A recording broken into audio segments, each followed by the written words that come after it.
Hey, Reluctant Preppers, you could have been watching this video the moment it came out. By going to healingyourself.life and subscribing to our new sister channel, Healing Yourself. See you there. Does your family ever get exasperated with you for stockpiling such things as paper towels, bottled water, or toilet tissue? Well, they certainly can't object to you stockpiling money. Silver, the only money recognized by the U.S. Constitution. And your first 10-ounce bar of pure silver can be had at spot price with no premium by going to sdbullion.com/RP. And when you buy it that way, you'll be supporting Reluctant Preppers as well by going to sdbullion.com/RP. Thanks. This is a quick update to thank you for building our number of patrons to 76 and growing on patreon.com/reluctantpreppers. Soon, when we reach 100 active patrons, we're going to start sending out a 1-ounce U.S. Silver Eagle each and every month to one active subscriber, so you don't want to miss out on that. Please help us grow by subscribing today at patreon.com/reluctantpreppers. HealingYourself.life provides information for awareness, educational, and support purposes only and does not diagnose or prescribe treatment for any medical condition. Viewers are encouraged to do their own due diligence and consult with their own medical caregivers before making personal treatment decisions.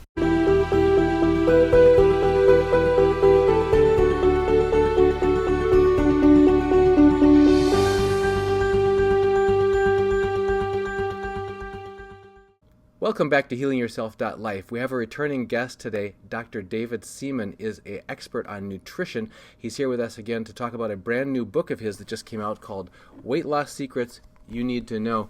Dr. Seaman, thank you for joining us again here on healingyourself.life. Thanks for having me again. We were excited when you let us know that you had just written this new book. In fact, we told our viewers about it in a recent video we did, but we wanted to make sure that we had a chance to read it and discuss it. And now we got a chance to circle back with you. So we'd love to ask you some questions about it and let you kind of enlighten our viewers, because I'm sure they're going to be very interested in this topic. Mm-hmm. Yeah, there's quite a few interesting topics. There was several that I wanted to touch on. There was more in the middle of the book.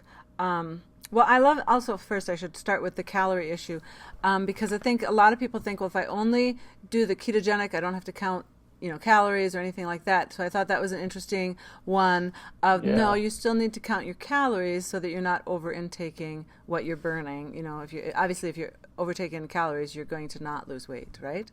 Yeah, the thing about the ketogenic diet is that if you eat fat tends to be more satiating.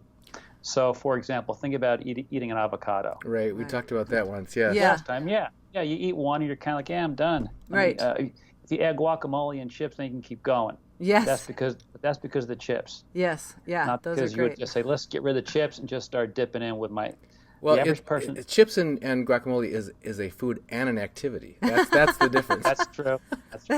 Once you get that automated motion started, it just keeps going. Yeah. The thing about fat, though, is that fat basically is much more satiating, and you kind of get done with fat. Yes. So it's easier to eat a diet that's ketogenic and not overeat, but you can easily become morbidly obese, riddled with heart disease and diabetes on a ketogenic diet. You'll just be in ketosis while you get sick. Oh, wow. Interesting. Yeah. So It's just difficult, though, because if you take something like chips, those special chips that were formed years ago, like Doritos, there's like 100 ingredients in there just so that you never get tired of eating. After an avocado or even macadamia nuts, you're kind of like, I'm not. They're easier to keep eating, but they're still, I'm done. Right. Anything that's sweet and sugary and deep fried, you never want to stop. Well, the sweetness can be a real trick. That's true. Salty and sweet together. That can be. Yeah. So your first book that we had, or at least the first one we were aware of, that was the Dflame diet that talks about how we can either eat foods that cause inflammatory processes or anti-inflammatory, deflammatory processes. Right.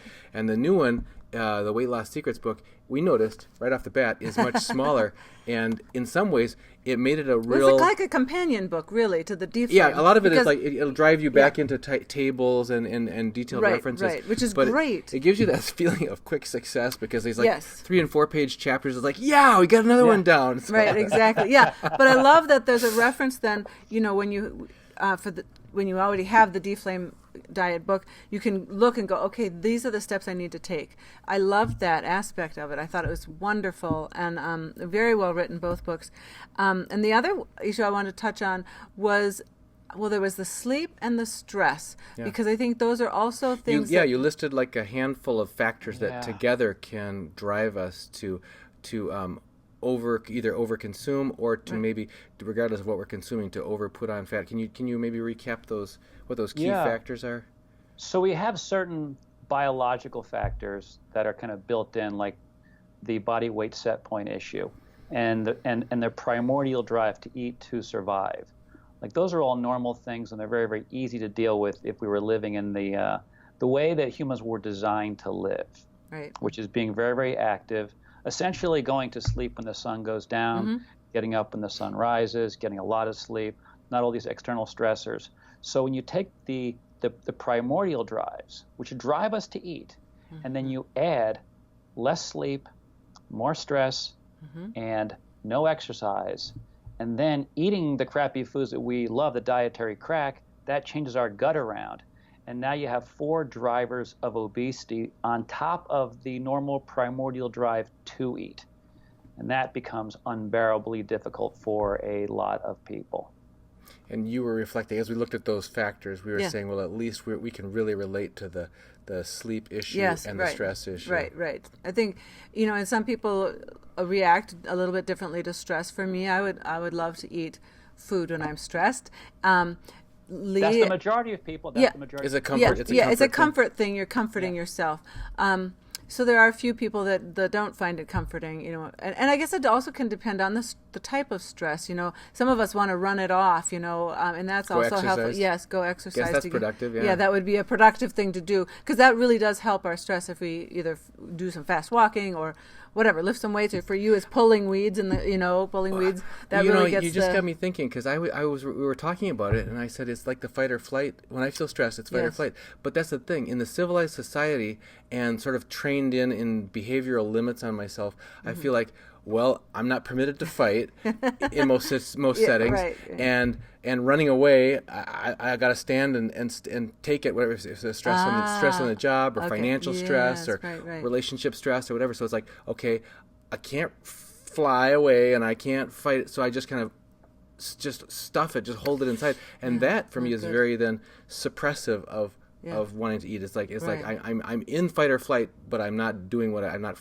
But you're right. The physical activity would be a perfect a remedy to that. We don't always have that chance right away, but go ahead. The majority don't, because they get up without enough sleep. Right. You're tired already. Yeah, if both husband and wife are running out the door to go to work and getting the kids ready, that's stressful. Yes. And so you're up at the crack of dawn, maybe earlier, because you can't sleep well. You wake up a bunch at night. Then you got to deal with the stress of getting out of the house. Now you're driving and you're in traffic, and you have either overt or covert road rage. So you're stressing there. Right. And then you get to work, and then you're sitting in a room, you can't move, and now you have more stress. And so the most normal thing to do is to shove something in your mouth that will give you a pleasurable antidepressant moment. Why do they have donuts at work? I mean, that's a breakfast. So then during the day you're sitting more, you're not exercising. Right. The average person is just not going to hop down to the ground and just give me 50 push-ups and a couple of lunges to kind of like shake it off. Right. You just shove it down your throat. And this is the average person. And they rush home, make dinner, deal with the kids stuff, and then after that you're tired. Let's go exercise. Seriously, no exercise. Right. Try to get to sleep. And then so the stress, lack of sleep, and lack of exercise are very, very problematic. Yes. And so what one needs to do is recognize them. And in the book we talked about, so ghrelin, we mentioned before we started going. So ghrelin is really interesting. Ghrelin didn't exist when I was going to college and to chiropractic college. Okay. And so people who went to college or med school back then. So ghrelin, that term didn't exist. So to remember, just think of like the movie Gremlins. There you go. Right? Yeah. Right. So you got this eating gremlin that's on when you're stressed out. Oh, that's great. Okay. So for the benefit of our viewers, what is ghrelin? Yeah. Well, ghrelin is a hormone that is basically a hunger hormone. That's really interesting. So it was discovered that ghrelin is one of the body's natural antidepressant hormones. Okay. And that's fantastic if there wasn't 7-Eleven and and eating centers everywhere. Right. And because historically, when ghrelin turned on during stress or lack of sleep, it also drives us to want to eat dietary crack like food, sugar, flour, and refined oils. But before there was sugar, flour, and refined oils, ghrelin couldn't drive you in that direction. It wasn't available. Yeah. Right. So ghrelin is a natural antidepressant. Okay. So we love ghrelin. The problem is we don't love ghrelin if you're stuck in a box with crappy lights and no windows and donuts everywhere. Then ghrelin is your enemy. Okay. Because you'll get some antidepressant effect that will not be, you really won't feel it because you don't have any chance to move, which is also antidepressive. Interesting. Okay. And now you're sitting there stuck in your mind, hating your job, knowing you have to drive home 2 hours of traffic, and then you don't sleep, and it just goes and goes and goes. So when you made the crack earlier that ghrelin didn't exist younger, it certainly did exist physiologically, biologically, but you're saying it wasn't understood and it wasn't taught and it wasn't talked about. Well, it wasn't talked about, so it wasn't understood when I went through school. But before there was calories everywhere, ghrelin wouldn't drive you to become obese because think about going back to, I make the joke watching old Yankee games. The only fat guy in Yankee Stadium was Babe Ruth. He's the only guy who could afford to overeat. Right. Right? Right? Yeah, that's right. Yeah. Right. Sure. Everybody in the stand was normal weight. Every player was normal weight. The umpires, everyone was normal weight. Right. So when we don't have available calories everywhere, right, and people were much more active back then, ghrelin's damaging effects weren't so robust as they are now. So we didn't know what it was. But the point though is it couldn't work its devilish side because there wasn't food everywhere, and people also were much more measured and careful with their eating. Right. People grew, so you're out weeding probably around food that you're growing too, right? Yeah, right. Not just weeding around, the foliage. So you're weeding around food. So people grew their own food. They worked for their food. In the old days, people literally had to work really hard. Think about the exactly about the Irish peasants. They ate 5 to 10 pounds of white potatoes per day. If you did that now, the average person, everybody would be fat as a house. Yes, right. And I think that is the problem. We're just not burning the calories. Yeah. It is interesting though. We have a daughter, and they're in Israel temporarily, and she noticed how slim people are there. She said that she's just not. When they came back then to the United States, and she looked around. She said, "Oh my gosh, when I'm in Israel, I don't feel as skinny." But when I come back home, I look pretty skinny. So it's pretty interesting, the difference, when you go... That's just because of the metric system and the English system. They measure differently. Right. No. But I find that interesting. Why do you think that is? Is it just because they are eating better quality food and we in the United States? that was the other thing. I was appalled to see in the book, and I probably can't find it right away, but the ads that they had oh my gosh. Yeah, could you talk about that? The official government maybe that's part of it is Israel's not propaganda campaign that drove not us propagandizing for generations to eating bad. It's unbelievable. Page 22, 23, that's what they all are. Yeah. Okay. So that's actually interesting. This will fit in with your prepper crew. So there you go. It's really amazing to see how the USDA basically pushed. Yeah. Now the best one to look at is the page earlier. Okay. Simple suppers are best. Oh yes. Oh my gosh. I couldn't believe that. Milk and bread. I was like. Yeah. So there you go. So this is 1914, I think. Yeah. So feed your children bread, milk, and plain cookies. Yeah. That's the best. Oh my gosh. I just couldn't believe that. Where are the greens? Vigor vitamin donuts. Don't forget those. Vitamin donuts. There you go. Go to the next page. The ice cream cake. Oh yes. That looks so yummy. Oh my gosh. Yeah, there you go. Oh my gosh. Cake. And then look at the food pyramid. The food pyramid on the next page is eat bread, pasta, bread, rice, pasta, bread. Just keep eating that stuff. 11 servings a day. Oh my gosh. Cows. 11 to that's right. Yeah, it's amazing, right? It's just absolutely. So I'm sure that your prepper audience, your reluctant preppers, are familiar with Edward Bernays. Okay. Like Bernays sauce? No. It's spelled differently. It's Bernays. Sorry. Yeah, Edward Bernays. Okay. He is the nephew of Sigmund Freud. Oh, okay. And so basically, what Edward Bernays did when he was he was part of Woodrow Wilson CPI. We have heard that Committee name before. for Now that's something or come back other. to me. And what they did, they set it up so that they would get, because Woodrow Wilson went into his second term, I guess it was, being an anti-war guy. Okay. And then the war starts, and so now he's got to like go pro-war because that's how we roll. Yeah. And so he's got to trick everyone to get into war. And so he gets all these and he gets Bernays to propagandize everybody, right? Yeah, and Bernays helped come up with the slogan, "We fight for democracy." And the whole Uncle Sam thing wants you, we fight for democracy.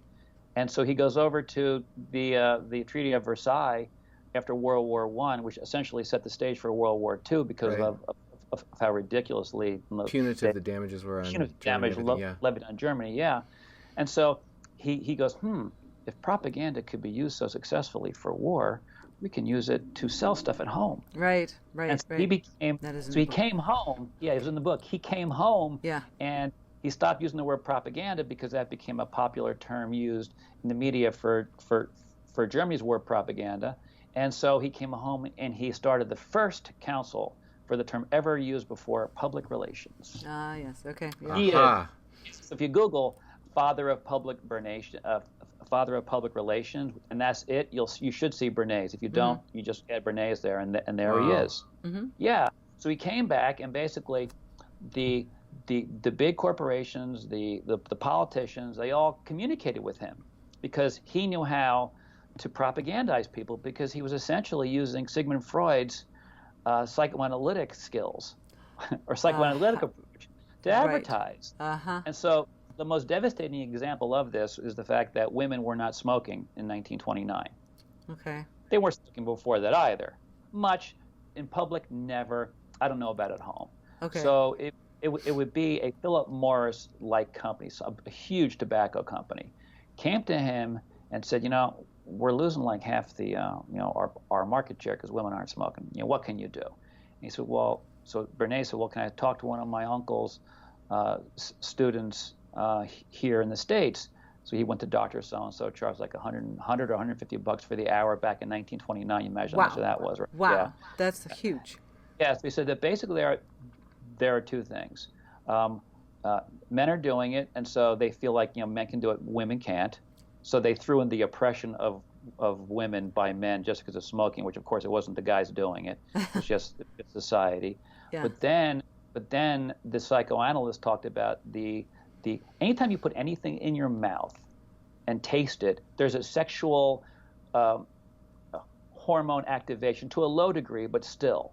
So basically, he said, you have to appeal to sexual and oppressive Make it factors. Sexy to smoke. Right. So you see women with the cigarettes looking sexy when they're smoking. Right. And then he decided, he called them torches of freedom. Wow. Women's oppression of males by smoking in public. Aha. Okay. Oh my goodness. That's wow. amazing. And that is amazing. So he had socialized because he knew everybody. During the Easter Day parade in 1929, he had them basically at certain spots where he told all the cameramen, because he knew all the news outlets, stop, and they took pictures of women wearing their like rocking like cool outfits from the 29, the Roaring 20s. Right, and right. At certain spots during the whatever was Fifth Ave or Madison Ave in New York City, and they would all like pull out of their trench coats or cigarettes and light up their torches of freedom. Oh my gosh. Oh my gosh. Yeah. Wow. So when you look at the whole food pyramid, which is the latest, well, there's been other things after that, but they're still very, very similar. It started 100 years before, basically, telling in 19 that your children should be eating simple, suppers, cake and cookies and milk. Whatever company came to say, hey, we just sell more of this, and they would go cranking away. Drink, a quart of milk a day. Eat pounds of cottage cheese. Eat corn in every meal. Have ice cream cake. Yes. Vitamin donuts for you. I mean, it's just amazing. Wow. So think about how by Americans following the recommendations that the USDA gave them for the past 100 years. Well, no wonder why we're a bunch of cows. Right. Right. But it's scientific. It's modern. Yeah. What did I miss? Oh my gosh, yeah. This is really very interesting. The other thing I thought of, with the prepper crowd is the Dflame diet can really help, all of us, not just preppers, but not have that inflammation so we're not hurting and in pain. Also, the other aspect that I wanted to touch on was that, the aspect of losing weight is a great idea, so we're not carrying on too many pounds so that we're actually can be active and healthy and can do our thing. I have noticed that I think a prepper group wouldn't want to get too skinny because you wouldn't be able to survive as long, reserves, right? Yeah. But it seems to me a very reasonable idea. And one of the things that surprised me, and maybe it shouldn't have from the Dflame diet, I'm sure you touched it on there too, was peanut oil. I didn't know how not good that was. I didn't know it was an inflaming oil. So what other oils should we stay away from and only use, like what certain oils should we be using? Well, if you look at the news, you're going to die if you eat coconut oil. Yeah. No. Yeah. I completely ignore that. That's the latest thing. Yeah. It's a tropical oil, therefore it's bad. Yeah. Right. You're going to die, except for all those strange Polynesians who get all their fat from coconut oil, and they live to be 100 if they don't get injured and die of an infection, and they have no shoes. Mm-hmm. So historically, how did they pull it off? Yeah. Right. Exactly. In fact, if you go down to the Solomon Islands and you go to Papua New Guinea, and there is a group called the Catawbans. Their primary calories are sweet potatoes, yams, taro root, and fruit, basic guavas and papaya, and they get most of their fat from coconut oil. So they're basically eating fructose, which has also been demonized. But it's not fructose. It's just fruit. Fruit by itself is a different story, but it's fruit and coconut oil. Yeah. And how long do they live? Well, the same thing. I was just sorry to interrupt, but another key point for our preppers and for anybody is the goodness of the coconut oil. One, you can get it at Costco in a huge tub, organic, and it will last a long time. It doesn't go bad very quickly. It tends not to go rancid. It doesn't go rancid quickly. Let me just say that. It won't go quickly. That's because it's saturated. Saturated fatty acids do not oxidize, so they don't go rancid. Okay, interesting.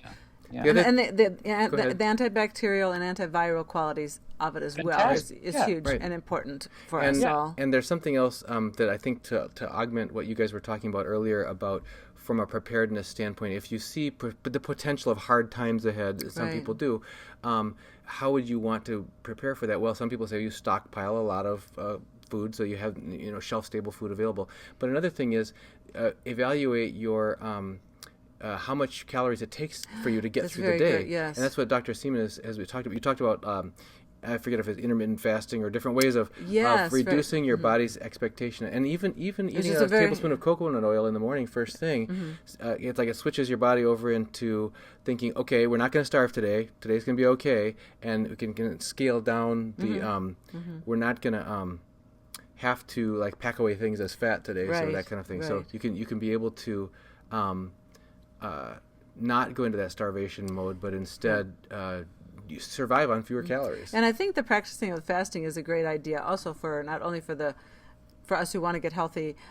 Reading yours was like noon to 8, you were saying. For me, it works better if I go from like 10 to 6 or something. So doesn't make any difference. Right, that's what I thought.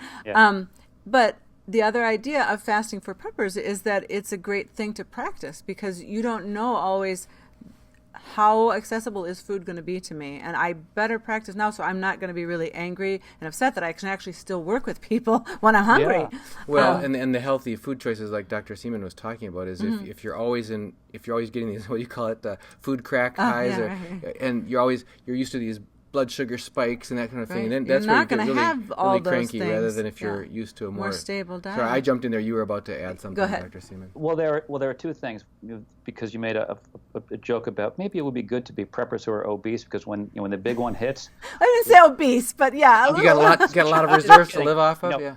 Will live longer. So what I would say, if someone actually is thinking that, what they should do is they should make sure that their blood pressure and blood sugar are normal.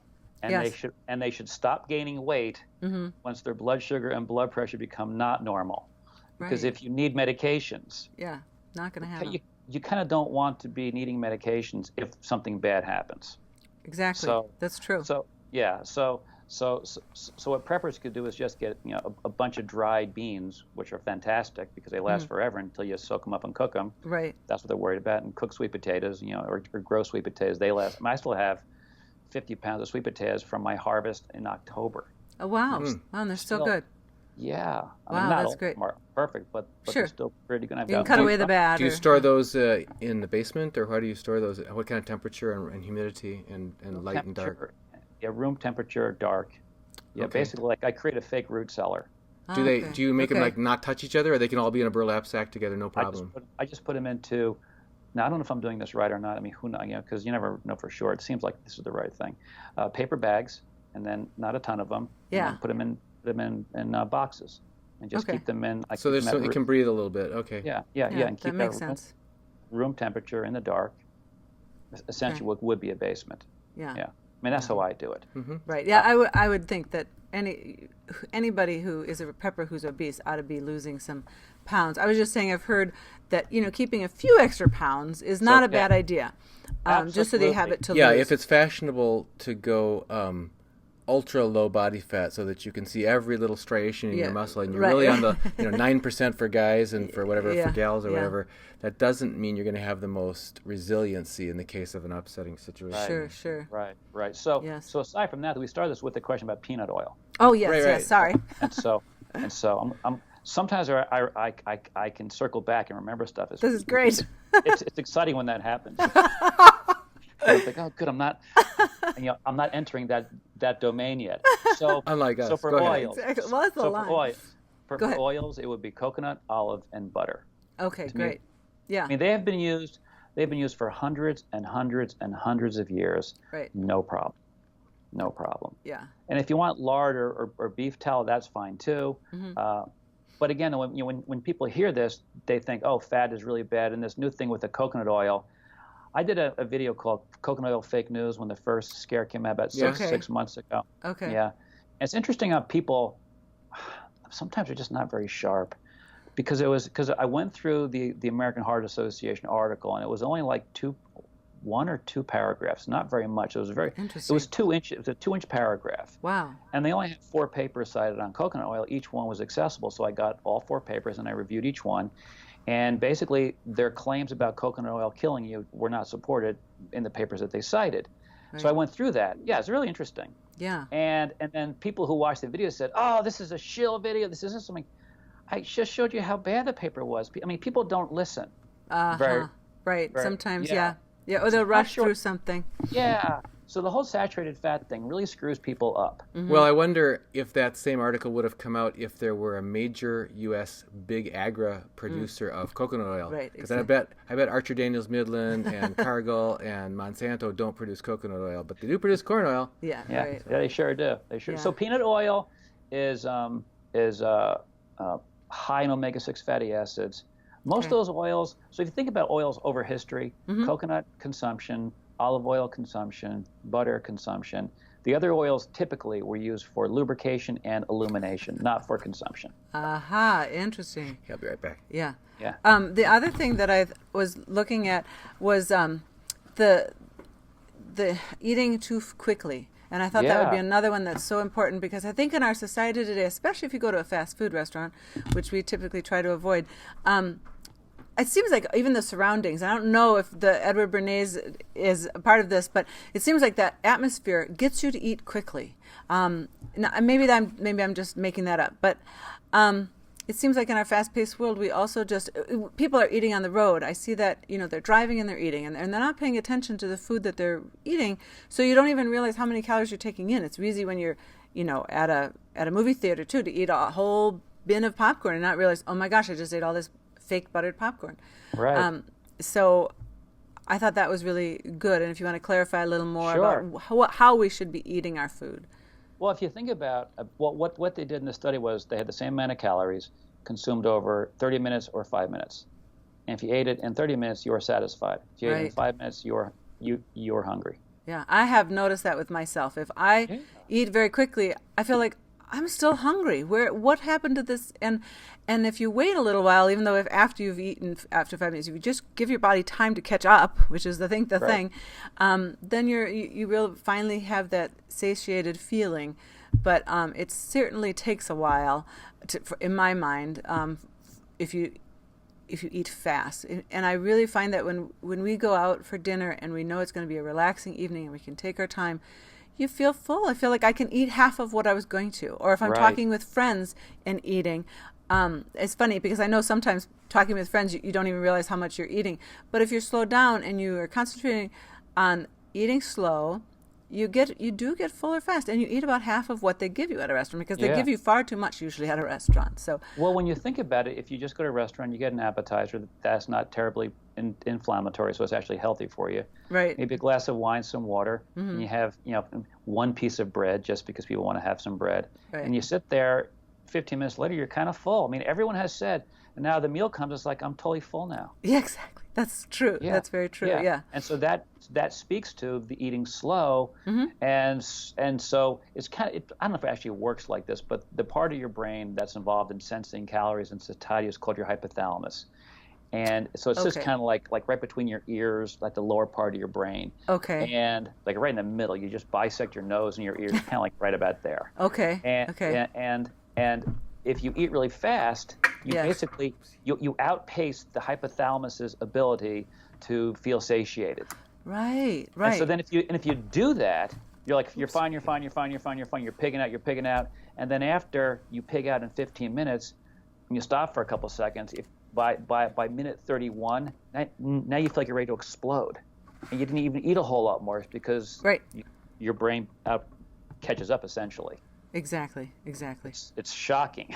We were just talking about eating quickly. Yeah, eating right. slowly. And I heard that as I was leaving. I ran to grab some examples of some of the healthy fats we were talking about. But I just wanted to agree that I remember when that changed for me was both at school we had a very limited time to eat, but especially like at college, I was actually running across campus to catch my bus after class to go to work while shoving sandwiches down as I ran across campus. And then at work, it's often becomes eat at your desk while you're trying to quick get ready for a meeting, and because there's no time to do that sort of thing. And when that just becomes chronically habitual, you're trying to squeeze. You talked about stress earlier. You're just trying to squeeze that little bit of productivity, a little bit more into your day, and that's just to me. That just starts inflaming your body too from or this eating rush. while you're driving and everything, just because you can't imagine the extravagance of sitting there and having a half-hour breakfast at home before you leave and an hour lunch at work or whatever. It's just like you can't even imagine that. There would be no time left in your day. It's like, what the heck? Yeah, we're just not taking the time to not only eat well, but eat and enjoy the company that we have. We're eating alone sometimes, which I think is not always the best, rather than having that companionship to be eating together. Yeah, so I think all that's those important. emotional things play a role too. And then if you actually do have a couple of days where no matter who you are, if you eat a few less calories, so you actually drop a couple pounds, your brain will subconsciously cause you to overeat almost unconsciously to get back to the weight that you were. And I've seen this myself where I'm like, I'm not really hungry, but something's telling me to eat. Exactly. Yes. Like, it's interesting. Because I probably ate less calories yesterday. And so what that is your brain has a set point. Yeah. It's a body weight set point. Yeah, that makes total sense. Yeah, if you weigh 200 and you go down to 180, your brain has tasted 200 and it wants you back there. Right. And so people will say, well, diets don't work, and they don't realize that everybody is fighting a body weight set point. I mean, they're very, very rare. So then again, you'll be kind of an outlier who has a hard time gaining weight as an adult male. Yeah. It's more of a problem for like teenagers. Once I had a hard time too when I was young, and it was tough because I was athletic, but I weighed so little. I was just I got thrown around like it was awful. But after college, I could easily gain weight because, and I don't know exactly what kind of kicks in at that point, but so you're kind of an outlier where you have a hard time gaining weight. Yeah. But the average person, no matter who they are, to lose a little bit, they go through emotional and physiological war within. And either they're starving and they just pig out because they're starving, or they're just eating because something's pushing me, and that's the body weight set point. Yeah. Because your body wants you to weigh where you are. Because if you think think from the perspective of 100 years ago, 1,000 years ago. If you lose 10 pounds, what happens if you can't find food over the next 5, 10 That's days? right. You're like dead. Mm-hmm. So the body weight set point is really, really an important issue. And that's what people don't realize when they lose weight. Like, anyone can commit for like 4 weeks, 6 weeks, 8 weeks. I mean, almost everybody who's ever wanted to lose weight has done it. Mm-hmm. But they don't have a strategy after they stop doing this diet thing, that whatever it is that they're doing. Yeah, and you address it in your book too. I wanted to say that this whole aspect of once we're off that diet, then we start gaining back some of the weight that we've lost, rather than realizing, no, we still need to be mindful of the calories that we're taking in, or the idea of kind of going on and off diets, I don't think is really a great idea to begin with, rather than just eating the healthy deflamed food and eating in moderation, so that we're not, and either then also upping your activity level. Right. If you want to eat more, you better up your activity level to do that. So I think that's really important too, and it is addressed in the book, which I think is a very important aspect, because it's so easy. I think most people who have dieted gain weight back because that's a common complaint. Yeah.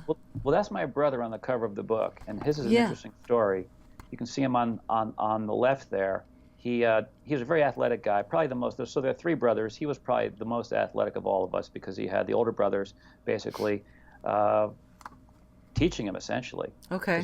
He's 10 years younger than I, and 8 years younger than our other brother. Okay. And so he was extremely coordinated, great athlete. I mean, good. He was AAA baseball caliber, probably. Wow. If he was really fit and really focused, he could have made the bigs, possibly. Okay. So he gets injured, and his life is like, an active life is gone. That's so hard. Yeah. And what he developed was cervical dystonia, which is this brutal spasm of typically one or more of 3 groups, and it just pulls your head and keeps pulling you and pulling you. Wow. And whenever you're awake, you're being pulled, and it hurts. It hurts brutally. And then when you sleep, you're fine, but you wake up and it's pulling.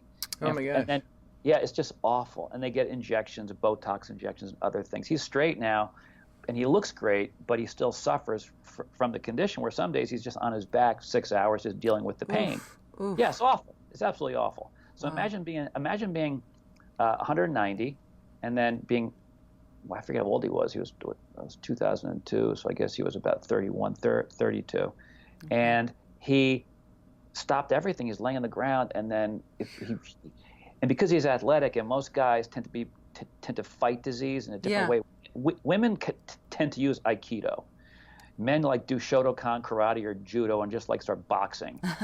He fought it, as opposed to being more, and it just, in his case, was very, very severe.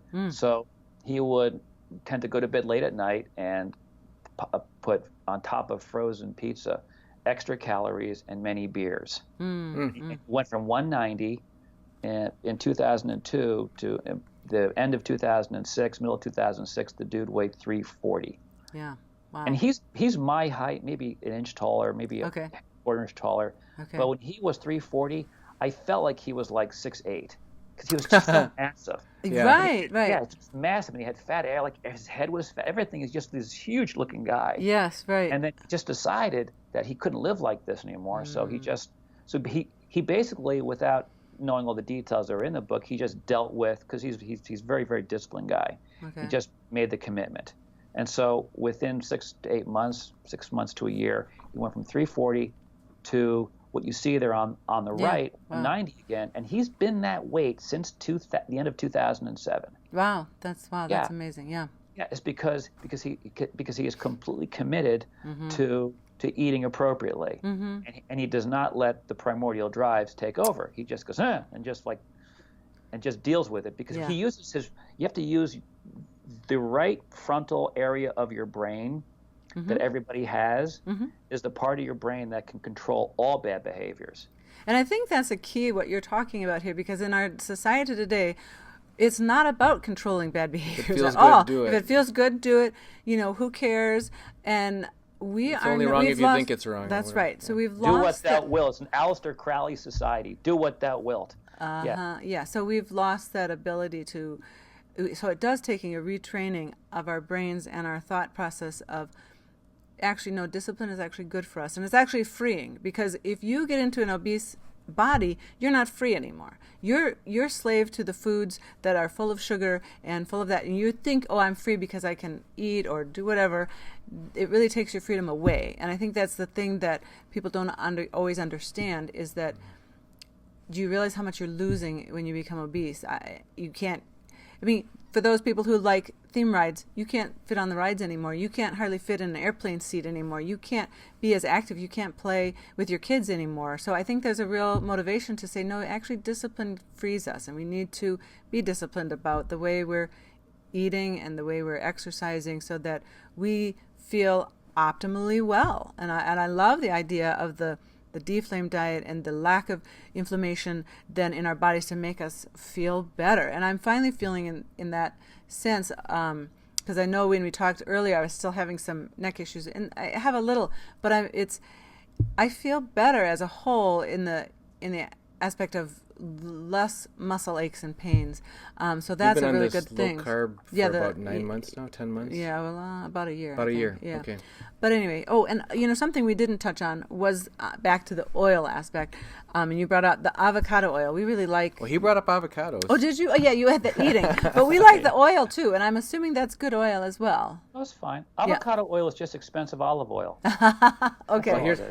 So people get to look at it. There's organic olive oil, just to remind people that if you can get organic, that's better. The other extra thing version is what you want too. Yeah, and I like this. There's a particular brand of avocado mayonnaise. It has no sugar, so that was really important to us. Yeah, that was really important to us not to have the sugar when we were doing the Candida diet. And this is not easy to find. It was on Vitacost. I can't find it in any stores around here. Wow. I also want to plug amazing. the organic butter because the other thing is, when Dr. Seaman says butter, I bet he means real butter. Because when I was a kid, my parents had gone hook, line, and sinker with this oleomargarine thing. That was also like World War II. That was like a patriotic thing to do, is to switch over to margarine so you save butter for the troops or whatever. But afterwards, they just stayed on it. And they called it butter. When I was a kid, we'd say, pass the butter. And down would come the stick of... And then I remember William Shatner came out for Promise over, and now it's corn oil. It's really good for you. Now it's corn margarine. That's way better than...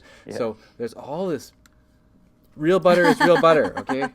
And then here's the coconut oil. Evil coconut oil that we eat by the tub here. So this is again organic. Okay. Yeah. So when people see that, for some weird reason, they assume that you're going to just sit there and eat it like ice cream, as opposed to a couple tablespoons. Right. Yeah. I mean, the idea that 200 calories or more, but just let's call it 200 calories of coconut oil is going to kill you is shocking. Because the average American is living on 60% almost for the average of their calories are sugar, flour, and oils, as in basically donuts and pretzels and French fries and all the rest of it. I mean, that's what people are living on. And somehow they're going to blame a 200 calorie, 300 calorie piece of steak for dinner and a couple hundred calories of coconut oil during the day. Which, I mean, imagine if that's all you ate. You'd be thin as can be. You would have, you'd be way too thin, obviously. But the idea that somehow that would trash, it's just really bad thinking for smart people. And I don't know if it's, brainwashing. I mean, I think brainwashing is a good word, but I think it's probably more just like repetitive conditioning, because people have been told over and over again that these things are bad, these things are bad, these things will make you fat, these things will make you fat, and back to your point about people who are overweight and what they can do that, and they don't feel well. Part of the other issue for them is that they feel as if they are not in control. Yes, that's right. Yes. And they are actually not in control. So I think about imagine getting into your brain if you could, right? So you have to, and maybe the movie Ghost is the good way to look at it. Remember when Swayze's character got killed and all of a sudden the body's dead? Yes. And there he is, right? The light version of him. So just imagine that story is true. So now you're sitting in your body, like you're sitting in a car. And you're on the highway, and you take your hands off the wheel and just let the car drive. That car will likely kill you. Now you're sitting in your body, and you draw yourself out of your frontal lobe. And now all discernment goes away, and every manner of unhealthy impulse emerges and is given power because of the lack of inhibition, because we've withdrawn ourselves from, it's been called like the seat of reason. Abdicating responsibility for our own supervisor. And just as to sympathize with people who are at that place, I was at that place where I had to have my M&Ms. I mean, every single day. I mean, this is crazy. It was a pretty big bowl. Yeah, it had like a huge mixing bowl. Yeah, I'm not kidding you. And I would have like handfuls every day. It obviously didn't help my inflammation. And to now look at M&Ms at the store, I'm at the point now where it's like, yeah, they still look good, but it's like, why would I want to bring them home? You know, you just don't want to bring them home because you know that temptation will be there. And it was also like, okay, I think people don't always realize, like, this was like, okay, in order to get well, I needed to get off sugar, and we both did for quite a while. When you know it's a health issue and you know, look, if I don't do this, I'm just going to get sicker and sicker and sicker. And I won't be able to eat any of the foods because we were having leaky gut and things like that. So having to heal that up as well. It was just, it's an amazing experience. You've got to give it a try of, you know, getting rid of those bad foods. And it may take 6 months, you know, especially if you've been doing this for 10, 20 years. First we felt sorry for ourselves for the first 3 months. Yes, and we felt just panicky and like, there's nothing I can eat. No food. My life is over. Right there, you're describing the average obese person or exactly. overweight person's mental state. Because that's why I'm saying I sympathize. I sympathize. Yeah. And it took a lot of being able to say, you know what, I'm going to get through this, and it will get better. And by the time you're actually through the 6 month, 7 month period, you're actually feeling better, and you're realizing, okay, I wouldn't say I'm frightened or terrified of eating sugar, but it's like, no, this is going so well. I don't want it, you know. Yeah, we did go on a cruise and we had some sugar. But the amazing thing is now, once we're off and I go, when I get home, I'm going back to my diet, it works and we can do it. So just to give people hope out there that really, if you really give it a good go of getting rid of sugar in your life, it really is helpful. And the other thing, whenever our dogs do something really incautious and hurt themselves, like our one, you know, he's healing from a leg injury, and yet he'll do these big tough dog moves. It's like, oh, I know he can see it coming. Then he's limping around for a day or two afterwards because he didn't take care of himself. But I think he's not associating this consequence that he's suffering now for days with what happened. But I think even in our having given up sugar, we were feeling sorry for ourselves. We knew we were feeling deprived. We were feeling those urges. But then you mentioned that after several months, this well-being started sneaking up on us. Yes. And you don't notice it as much. Oh, my neck isn't hurting as much or whatever. Yeah, right. But I feel like I'm just like the dog there. I'm not associating those feelings of improved well-being that's sneaking up with all that deprivation. I just remember the deprivation. And I'll still find ourselves, like, we're at the pizza and beer bar, and I watch the beers go by, and I'm thinking, oh, man, look at those. and so I still find myself, like, longing for the good old days when I didn't have to be careful. Oh, interesting. But like what you said, in the grocery store, when you're going down and you see these aisle after aisle of empty junk, I see it now. It's like somebody took the glasses off me. Now I can see, oh my gosh, there's nothing here in this grocery store. There's 1,000 things and there's only 10 things in this whole store that are worth eating. Yeah. Do you think if you had the information that's in that new book about the emotional stuff, that would have helped you a little bit? It would have helped. Yeah, yes, I think so. Yeah, because nobody really spends much time because eating is emotional. Yes. And so if you think about so you hold up just more a little bit. The other side. Yes. So let's look at what makes us fat. So we have this obesogenic environment. We have Bernays consumeristic propaganda, temptations everywhere. Yeah. We have an instinctual drive to eat. Now, those are there whether we do anything or not. Then stress makes you fat. Lack of sleep makes you fat.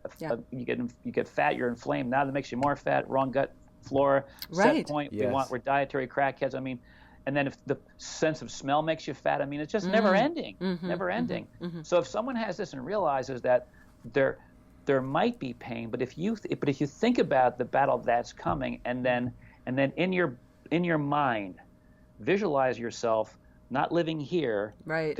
Because it's very difficult to live here in your frontal cortex, where good decisions are made. It's very difficult to be here, and a common language. This is being mindful.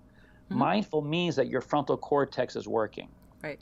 So think about sitting in the front seat of your car, holding your wheel, right? That's being mindful. Right. Now exactly. imagine being on the highway by yourself and just getting into your back seat. Right. It's yeah. over. No, right, exactly. Yeah. Talk about you're flaking, you're shaking, you're everywhere, you're going crazy. Yes. And most people, when they change their diets around, they almost like live still back here. I got to do this for this, and they don't realize, they don't like make a decision. Just making the decision to live in the front seat of your mind exactly can mitigate the suffering that you went through during that 6-month period. Yeah. The book would have really helped us. Yeah. Much more rapidly. Yeah. So when my brother, not the brother that's on the cover of the book, the other one we had was about 220 or so, and he's like, I don't want to be the fat brother. I mean, what do I do?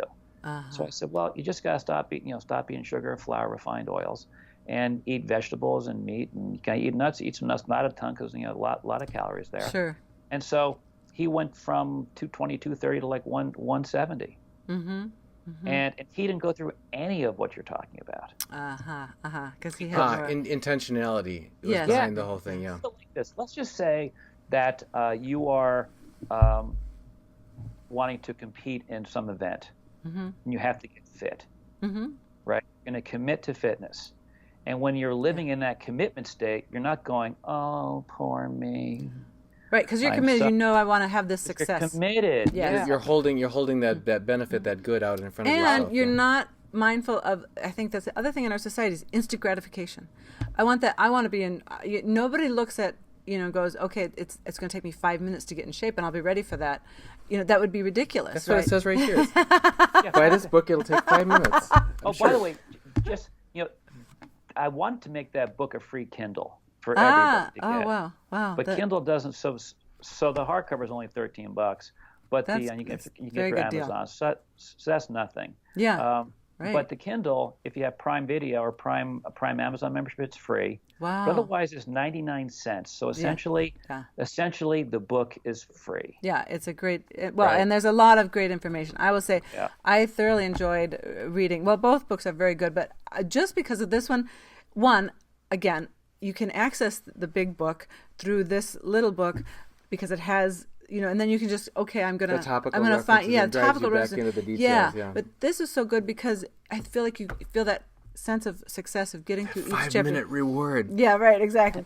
But there's also packed full of information that's really good, and I think it also emphasizes and gets into that sympathy of, hey, there is a such thing as emotional eating, which I think, yes, it's been covered before, but I don't know, in the detail of, giving our bodies what we need so that we can succeed, the sleep, the learning how to deal with our stress levels, and the exercise, and the food, and what kinds of food. I'm not sure that, especially like if you look at Jenny Craig or Weight Watchers, they don't even concentrate on the quality of food that you're eating. Jenny Craig, you just eat what they give you, and you're going to lose weight. But if you go back to eating everything, you're still not deflaming your body, which is going to feel better. So I feel like you're not getting the success then of my body's actually feeling better and well. Whereas following the Dflame diet, you're not only going to lose weight, but you're going to feel well in the end, which I think is huge. Yeah, we talked about that. I think when we interviewed you about the Dflame diet book, is how many chronic illnesses are inflammatory processes, and maybe you could just remind people of kind of some of the headliners of chronic illnesses that people deal with in our culture that are inflammatory at their root. Yeah, chronic aches and pains, headaches, fibromyalgia, widespread pain, the perpetuation of injuries. If you're flamed up, you get injured, chances are you're going to stay in pain longer. Yeah. And while you sit there and now you're overweight, you already are inflamed, so now you're going to develop potentially osteoarthritis, if you're unlucky, rheumatoid arthritis, and then heart disease, cancer, Alzheimer's. I mean, you think about life in general, life is kind of like painful in general. I mean, think about how bizarre this is, right? You live and you watch people you love go away, and then you get old and you hurt. I mean, it's just a lot of pain, and you get some short-term pleasure from overeating, but the long-term scenario is quite problematic. And the reason why I didn't have the weight loss stuff in the Dflame diet book itself is because people have such emotional issues and non-frontal lobe thinking about issues when it comes to food that let's just say. So, for example, I'm friends with Lauren Cordain, who wrote the first book called The Paleo Diet. Okay, sure. If the name Lauren Cordain isn't on it, I wouldn't listen to it. I mean, he is the paleo guy. Okay. Yeah. So Wow. his website is thepaleodiet.com. Okay. Now, so his book is not dissimilar from mine in terms of recommendations. I mean, there are some different just because paleo days, and depending upon where you were, there are certain like potatoes were really not part of the historical paleo world for the app. So it's different a little bit than mine. But if people really like the paleo diet, they can still use my Weight Loss Secrets book and focus on that diet if that suits them. Right. If someone is like hardcore, I'm doing pure veganism. So there are obese vegans.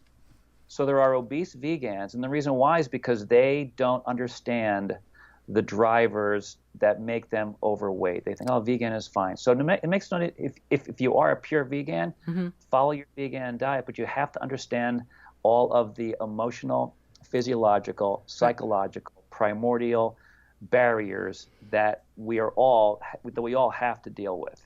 So that's why I had the weight loss part separately, because someone say, well, the only way to lose weight, according to Seaman, is to do his exact Dflame recommendations. Okay. Well, I'm not saying that you should do the Twinkie diet, but if you do the Twinkie diet, you could lose weight too. That wouldn't be healthy necessarily, right? Healthy, but you can still train your brain. Right. What it really is a brain training scenario. Right. We have to train. We have to force ourselves from the lower brain or the back seat of the car into the front seat, put our hands on the wheel, and if we're stressing and not sleeping, and not exercising, and eating too fast, well, before we do that, we have to be aware, because those guys drive us a little bit too fast. Right. So if we're aware of those things, Okay. if we're aware of those drivers that will make us feel food-wise weird and I need to eat, if we're aware that not sleeping, stressing, not exercising is going to make us more hungry or maybe more food irritable, and you're in your front seat of your mind, you'll be able to handle that better. Go, okay, this is just rumblings. I'll drink a big glass of water now. Right. Have maybe a couple 100 calories or 100 calories of nuts, a lot of water, feel the fullness, and then I'm going to sit in my front seat and I'm going to deal with the fact that I'm up, because also not sleeping as much means you're awake longer, you can eat longer. That's very true. Yes. Yeah. Right. So you have to be aware of the urges that are going to appear, and if you're sitting in the back seat of your body's mind, and there's no one that with the hand on the wheel, you'll eat stuff that why did I do that if you ever stop? Right. Because the individual is not sitting in the front seat. Now I say this because I find myself at times going, look at this. I'm in the back seat. Right. I wrote a chapter about the front seat, and I'm in the back seat. How did that happen? It's because stress, lack of all this stuff can knock us out of the front seat of our mind, in the frontal lobe of our mind, and we're in the back seat, and you got to jump back in the front seat. That's right. And that's how one has to deal with all these urges and train oneself to deal with this. And that's why the 10-6 that you're doing, or rather the 16-8 that you're doing, just different hours than I'm doing. Yeah. But the 16-8 is really good because now you're like, okay, you have to be in the front to stop eating. Right. When you get up. Yeah. You have to be in the front seat of your mind to not eat until 10 o'clock or 12 o'clock, and then stop at 6 or 8. And that trains you to use the front of your brain. Which I think is critical for the Reluctant Preppers and all of us, so that we're training ourselves continually to be disciplined, to do those things. So I think that's critical and very important. I've been wanting to add in one more thing because you really got me thinking. About 5 minutes ago, you were talking about the inflammatory process and how it helps to reduce our injury and levels and recovery quicker from injuries. If we have a deflamed system. And I was just thinking about that, how we've been following this low sugar, low refined carbs diet for some time. Yeah. And really staying away from wheat and doing gluten-free and grains. Things like and just about a month ago, and our viewers will know about this on our other channel, Reluctant Preppers, and I think I might have posted it here. I started a very rigorous training program with a personal trainer, and I've been afraid that I would get some injuries, and I've had some strains. I had a strain in my quadricep over here. I had a strain in my back and everything, but I've healed remarkably quickly. Right, yeah. And it's just like one of those things. I didn't notice it till just now we're talking about it. It's like, right, yeah. oh yeah, it would have stuck around for days, and it's just That's like right. these things are healing much more quickly. Yeah, yes, so that's really interesting. Yeah. You absolutely want to be as deflamed as possible because you don't know what kind of injury is coming your way. That's right.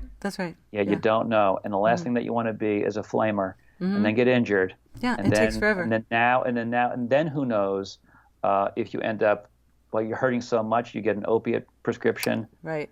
80% of the opiate addicts start with a prescription. Wow, that's incredible. Yeah. I had no idea. Gee whiz, talk about a gateway drug. That's horrible. It is. Yeah. Oh my gosh. It's a gate. Yeah, absolutely. Wow. So, like the gateway onto the highway where you're not holding onto the wheel. And I think that, people don't realize how addictive things can be. I have an uncle who went through AA, was an alcoholic, and he has continually has to remind his doctors, do not prescribe me things that could possibly be addictive because I have an addictive personality. I will get addicted to it. And so he's had to be very vigilant. And he even then, like if he does get a prescription, he'll go to the pharmacist and he checks with the pharmacist, is this going to be a problem for me? Yeah.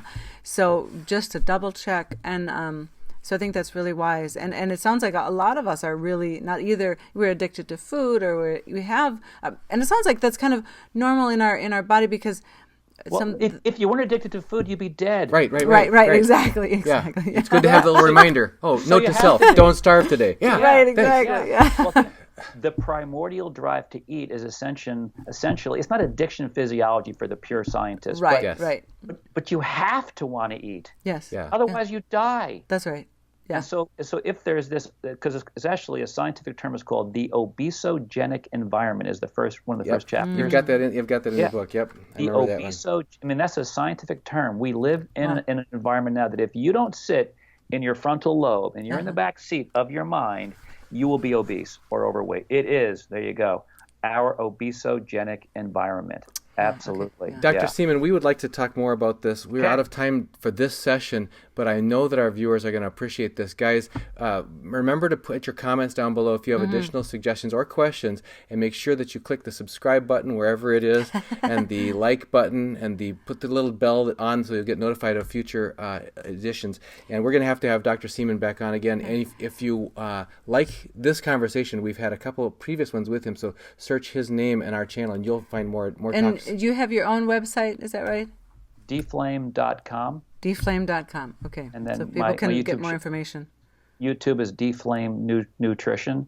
Dflame Nutrition. I try to post stuff there that is sort of news-based because people get all off the track. They start. I get emails. Oh my God, I'm doing coconut. Is that safe? And it just people get so easily freaked out. Yeah. Because of this onslaught of propaganda that they get hit with. Right. Yeah. So say your YouTube channel again. Dflame Nutrition. Dflame Nutrition. Okay. Yeah, and if people do put comments down below, we can orient the next talk if you wish regarding their comments. Okay. But they just can't say, how do I treat this, because that's not how you just can't divine how someone should be treated over the internet. Exactly. Yeah, that's hard. That one doesn't work so well. Yeah. And the other thing too is people think that they have special issues why they're overweight. Very, very, very, very, very few men have the problem of I can't gain weight. Okay, it's like you're like a major outlier, dude. Major outlier. And our daughter-in-law is the same way. Frankly, she just cannot. Yeah. It's so hard for her. So to and gain remember, weight. guys, if you see any government publication that looks like this. better double check somewhere else. So, okay. All right, Dr. Seaman, thank you so much for joining us. We'll have you back again here on HealingYourself.life. Great. Okay. Bye. Thank you. Take care. Bye-bye.